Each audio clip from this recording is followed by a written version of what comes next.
Hello! It's grocery time! Tara, samahan niyo ako mamili ng mga kailangan sa aming bahay.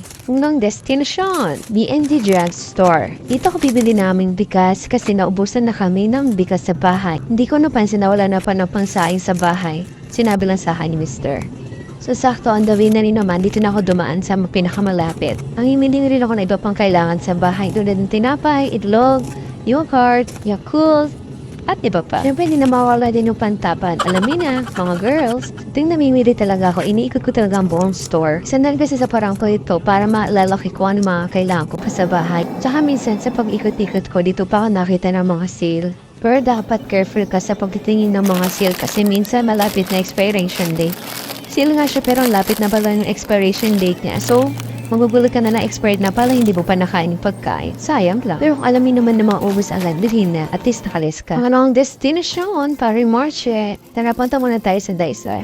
Namili ako dito na makailangan ng aking mga chikiting sa kanilang eskwelahan. Pero syempre, dagdag na yun yung mga kanilang activity. Nila po sila ng kanilang coloring books. Isa na to sa ginagawa nila sa bahay kapag hindi sila naglalaro ng toys nila or kaya hindi sila nagka-gadget. Plus, dagdagan pa natin ng snack. Hindi kami manood ng TV or ng movie. Isa na to sa mga banding namin. Mahilig talaga kami kumain habang nanonood o kaya naglalaro.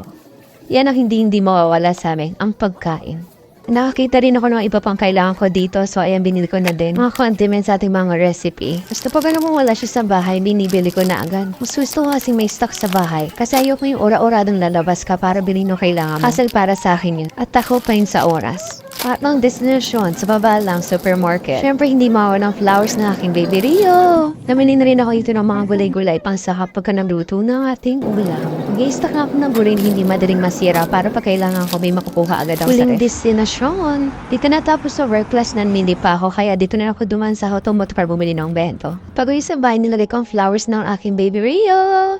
Thank you for watching. Bye!